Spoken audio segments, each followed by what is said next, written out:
विघ्नेश्वर अकारण करुणा वरुणालय भक्तवांछा कल्पतरु तदिक विनिंदिक पीताम्बरधारी बालकृष्ण गोपाल की अहितकीय श्रीमन गुम्पा पराम्बा जगज्जननी माधुम्बा भूत भावन भगवान भोलेनाथ की मंत्री कृपा से आपके पवित्र पावन जनपद रीवा स्थित देव तालाब कस्बा में उपस्थित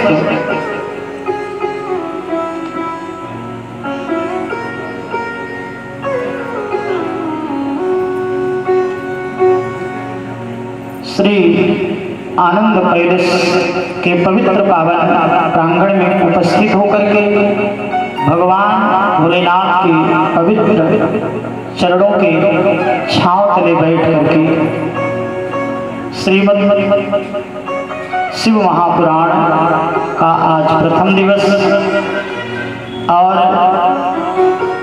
बंधुओं शिव महापुराण और वो भी भगवान भोलेनाथ का यह पवित्र पावन दरबार देवालय ये हमारे जीवन का 7वां जो है शिव महापुराण कथा का आयोजन गाया जा रहा है और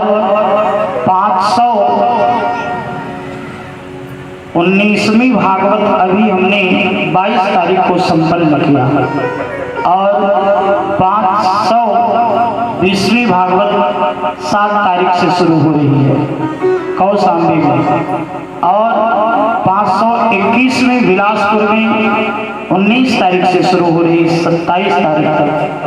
पर वर्ष में शिव महापुराण और श्रीमद् वाल्मीकि महापुराण और श्रीमद् देवी महापुराण ये हमारा 7वां और वाल्मीकि महापुराण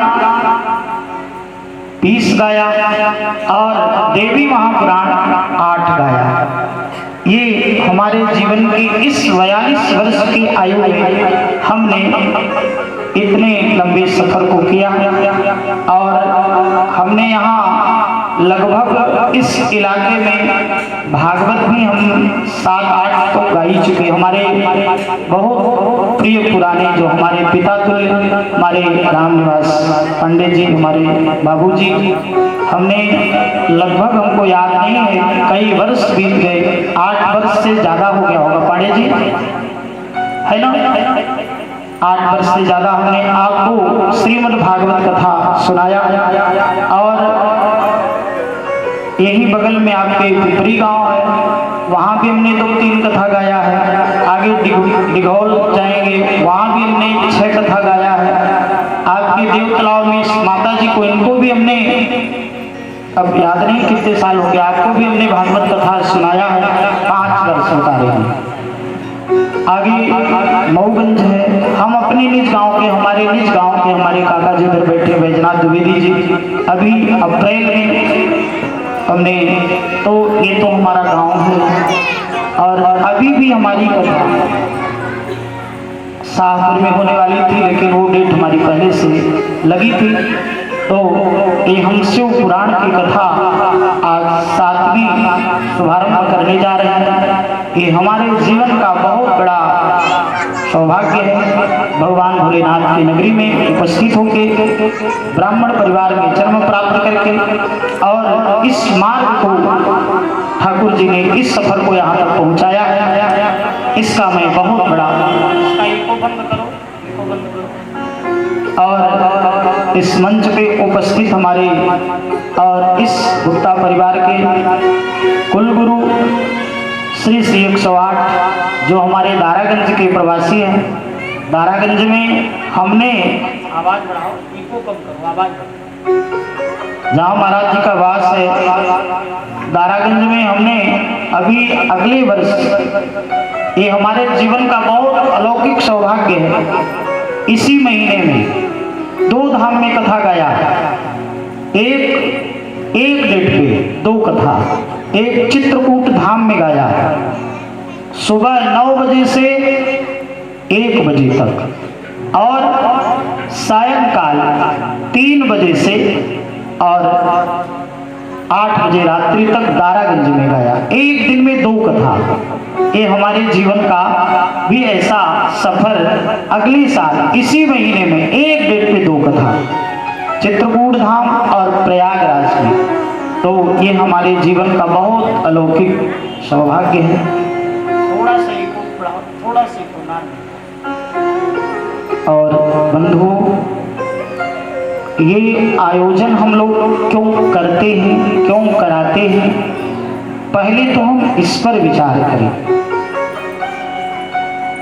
और ये जो आयोजन हम लोग करते हैं, इसकी सबसे बड़ी महत्वता क्या है? अभी आप इस शिव महापुराण से श्रवण करेंगे।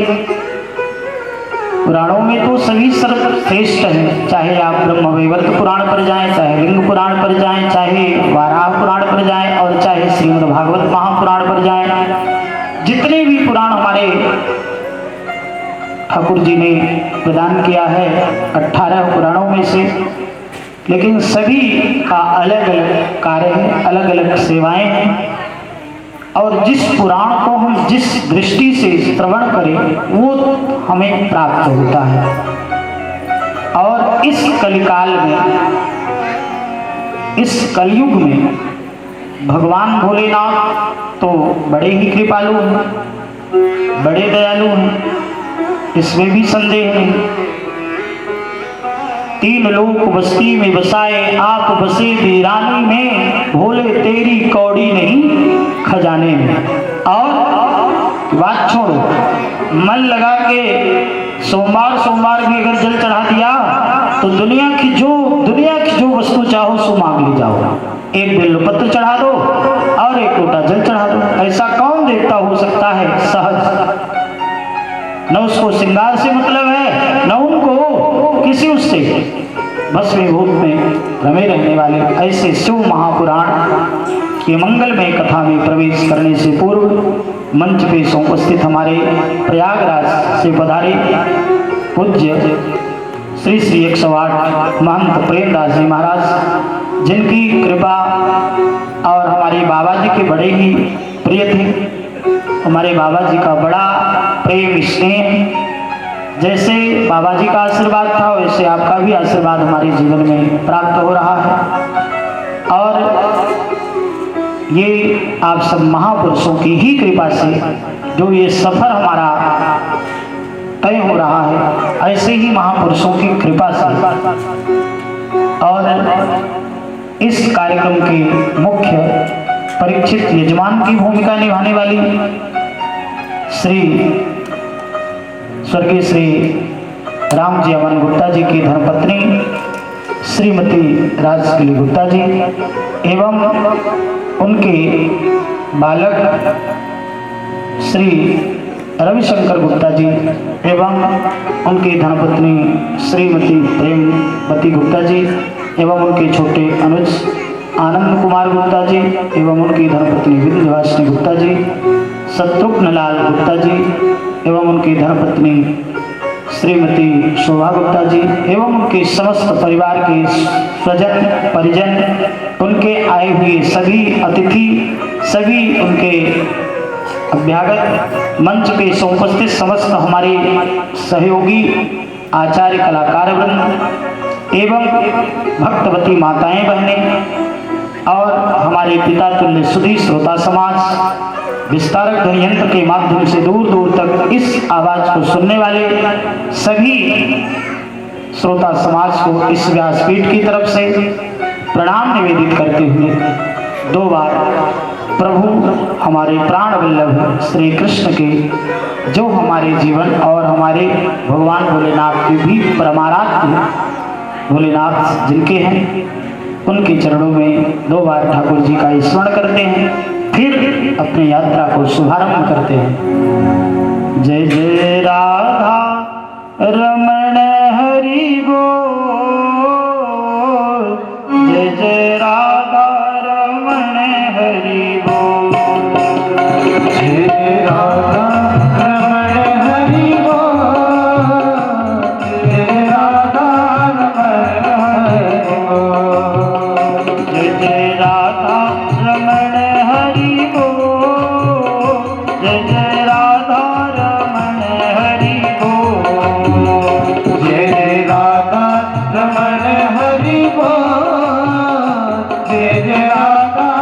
रमण हरि बोल। हरि बोल हरि बोल हरि बोल, जय जय राधा रमण हरि बोल। हरि बोल हरि बोल हरि बोल, जय जय राधा रमण हरि बोल। हरि बोल हरि बोल हरि बोल, जय जय राधा रमण हरि बोल। हरि बोल हरि बोल हरि बोल, जय जय राधा रमण हरि बोल। नवनागर नवल छयल रसिया,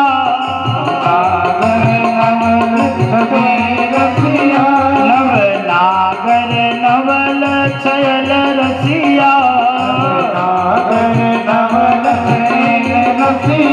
चारों कान्हा है मेरो मन बसिया, कान्हा है मेरो मन बसिया, चारों कान्हा है मेरो मन बसिया, कान्हा है मेरो मन बसिया। करे कालिंदी को लग लो, जय जय राधा रमण हरि बोल। जय राधा रमण हरि बोल, जय जय राधा रमण हरि बोल।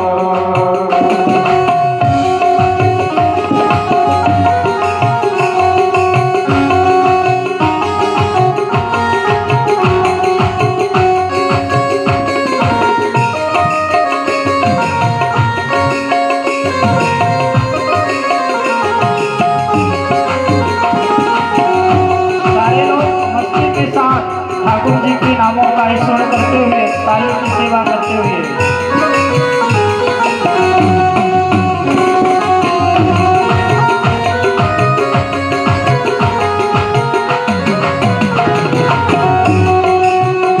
जय जय राधा रमण हरि बोल, जय जय राधा रमण हरि बोल।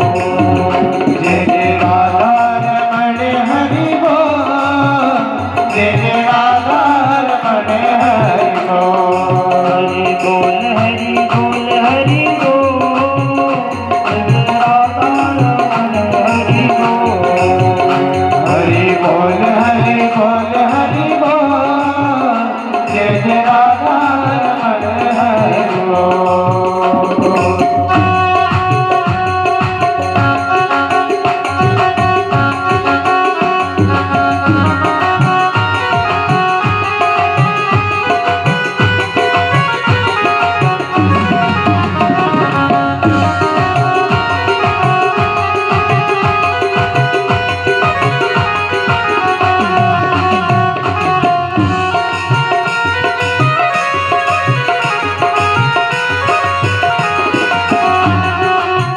जय जय राधा रमण हरि बोल, जय जय राधा रमण हरि बोल। जय जय राधा रमण हरि बोल, जय जय राधा रमण हरि बोल। जय जय राधा रमण शिव बोल, जय जय राधा रमण शिव बोल। जय जय राधा रमण शिव बोल, जय जय राधा रमण शिव बोल। ब्रज लाते उसकी किलकन पे, लाते उसकी किलकन पे, ब्रज लाते उसकी किलकन पे, ब्रज लाते उसकी किलकन पे। गजरेली तिरछी चितवन पे, गजरेली तिरछी चितवन पे। करे कालिंदी को लग लो, जय जय राधा रमण शिव बोल।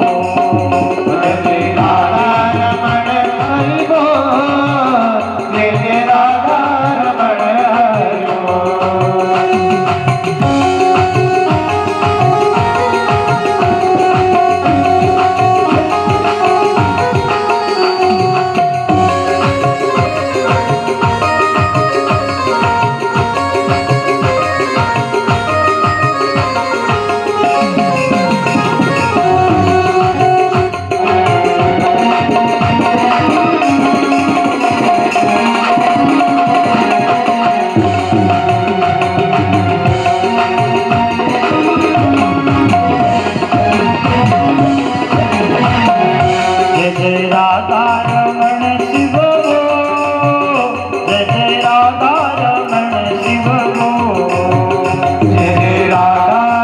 रमण शिव जय जय राधा रमण शिव शिव बोल शिव बोल शिव जय जय राधा रमण शिव शिव बोल शिव बोल शिव जय जय राधा रमण शिव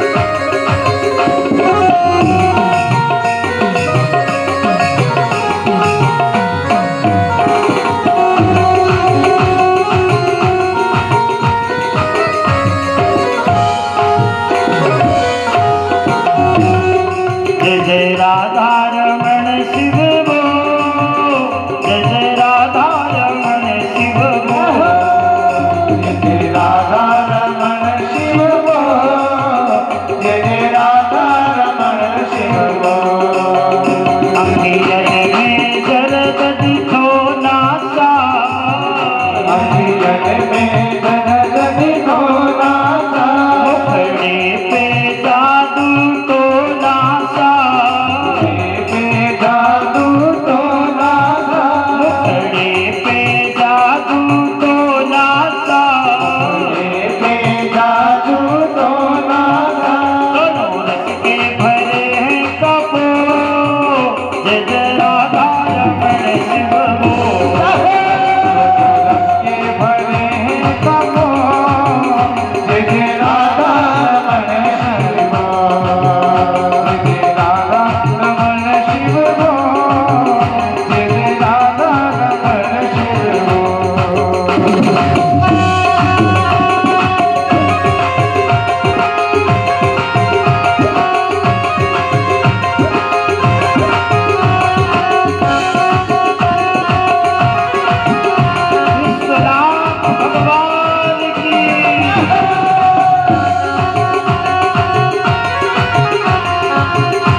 राधा रमण हरि गो जय राधा रमण हरि गो जय राधा रमण हरि गो जय राधा रमण हरि गो जय गौरी रमण शिव गो जय गौरी रमण शिव गो जय गौरी रमण शिव गो जय गौरी रमण शिव गो जय गौरी रमण शिव गो जय गौरी रमण शिव गो जय गौरी रमण शिव गो जय गौरी रमण शिव गो शिव बोल शिव बोल जय गौरी रमण शिव गो शिव बोल शिव बोल शिव बोल जय गौरी रमण शिव गो शिव बोल शिव बोल शिव बोल जय गौरी रमण शिव गो शिव बोल शिव बोल शिव बोल जय गौरी रमण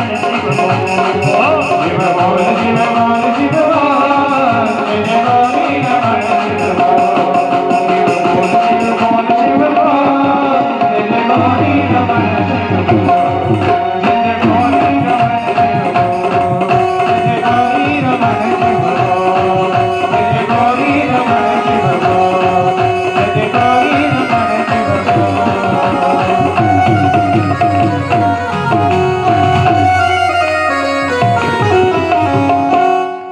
बोले विश्वनाथ भगवान की जय।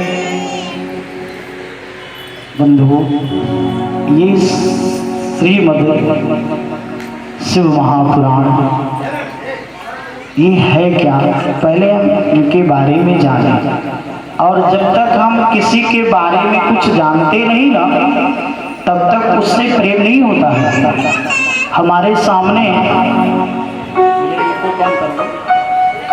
सामने ठाकुर जी निकल जाएं, भगवान भोलेनाथ निकल जाएं, एक बार नहीं 20 बार आए जाएं, लेकिन जब हमें पता चलेगा, जब किसी के बारे में जानकारी होगी, तो हम कैसे खड़े रहेंगे क्या? बिन जाने न होय प्रतीति, बिन प्रतीति होय नहीं प्रीति। जब तक एक दूसरे के बारे में हम जानते नहीं हैं, तब तक हमारा प्रेम बनता नहीं है। तो बंधु, ये शिव महापुराण क्या है, इनके बारे में जाने। भगवान भोलेनाथ इस कलिकाल में सभी शास्त्रों को सुने। शौनकादिक ऋषियों ने बहुत सुंदर बात कहा, क्या? हे सूत महाप्राज्य सर्व सिद्धांत वृत्तम प्रभु याख्यावेहि कथा सारम पुराण नाम विशेषतः। पुराणों में शिव महापुराण की भी विशेषता श्रेष्ठता बताया। कहा महाराज, ये शिव महापुराण हमारे जीवन के थोड़े से प्रयास से सभी शास्त्र अलग अलग कार्यों को, चाहे श्रीमद् भागवत महापुराण या वाल्मीकि पुराण अथवा श्रीमद् भगवत गीता या देवी पुराण, सभी की अलग अलग महत्वता है। रामचरितमानस यानी वाल्मीकि रामायण, श्रीमद् भगवत गीता, श्रीमद् भागवत महापुराण और श्रीमद् शिव महापुराण। शिव महापुराण की बात कि बंधु, भगवान शिव भोलेनाथ सहज कृपालु, बहुत सहज देवता है। जैसे हम लोग एक बालक को एक थप्पड़ मार दिए और एक चॉकलेट दिए, एक पल में वो बालक भूल गया हमें हमारी माँ ने अभी थप्पड़ मारा है, और चॉकलेट देने के बाद वो भूल गया। ठीक इसी प्रकार से शिव बाबा हमारे इतने विनम्र हैं। एक लोटा जल और एक बेल पत्र, कहा है एक बेल पत्र चढ़ाने में हमें कितना लाभ मिलता है। कोटि कन्या महादानम बिल्व पत्रम शिवार्पणम काशी बासी निवासी च काल भैरव दर्शना। एक बिल्व पत्र चढ़ाने में 1-2 कन्यादान का फल लेंगे। कोटि कन्या महादानम बिल्व पत्रम शिवार्पणम। भगवान शिव को एक बिल्व पत्र चढ़ा देने में, आप 1-2 कन्याओं के दान का नहीं, यहाँ कहा है कि दानों में दान अनेक हैं मगर कन्या दान के नीच। सारे दानों में अलग अलग, लेकिन सबसे श्रेष्ठ कन्यादान की महत्वता बताया। पर उस कन्यादान की भी महत्वता श्रेष्ठता का फल इस शिव महापुराण में, कि जो व्यक्ति शिव महापुराण की कथा को श्रवण करता है और जो शिव महापुराण, जो भगवान भोलेनाथ की उपासना करता है, जो भगवान भोलेनाथ के चरणों में अपने जीवन को लगाता है। हम लोग तो यहाँ आप लोग वास करते हैं, हम तो नहीं, लेकिन आप लोग भगवान भोलेनाथ देव तालाब, जिनके नाम से इस नगरी का नाम पड़ा, देवों में भी देव महादेव, और इस नगरी देव तालाब में हम वास करें। और अगर रोज न हो सके तो सोमवार को सहज है। रोज अगर हम नहीं जा सकते, पहले तो हमें रोज जाना चाहिए, पर अगर हम रोज नहीं जा पाए, लेकिन होता क्या है, सामने से गंगा बहती हो, दूर के लोग गंगा में डुबकी लगाना चाह लेंगे, पर सामने वाला वो भूल से एक बार भी गंगा जी को प्रणाम नहीं कर पाता है। ऐसा होता है। इसी प्रकार से हम समझते हैं इस बात को। तो अगर भूल से भी अगर हम ऐसे कार्य को, भगवान शिव हमेशा कृपा करते हैं। फिर कहा यदस्तम वस्तु परमं श्रेयसा श्रेय उत्तमं पावनं पावनानां च साधनं तादवाधुनम्। और जो श्रेष्ठ हो करके सहज अपने शाश्वत, और ये शिव महापुराण सर्वश्रेष्ठ कल्याणकारी उत्कृष्ट सर्वश्रेष्ठ कृपा में शास्त्र बताया। कहा महाराज सभी से श्रेष्ठ भगवान भोलेनाथ तो सभी के प्रिय है प्रभु श्री राम, चाहे प्रभु श्री कृष्ण। ये शिव महापुराण सभी के जीवन में भगवान भोलेनाथ कि अहरनिश कृपा बरसती, अहरनिश कृपा बरसती है, मतलब उसमें देर नहीं लगता।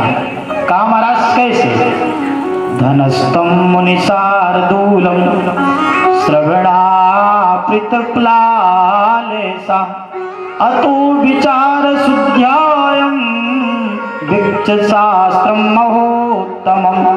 और शास्त्रों में भी पुराणों में भी शिव महापुराण भी एक अलौकिक, जिसमें हमेशा कृपाकारी कल्याणकारी। कहा महाराज और इसमें कोई श्रेष्ठता है?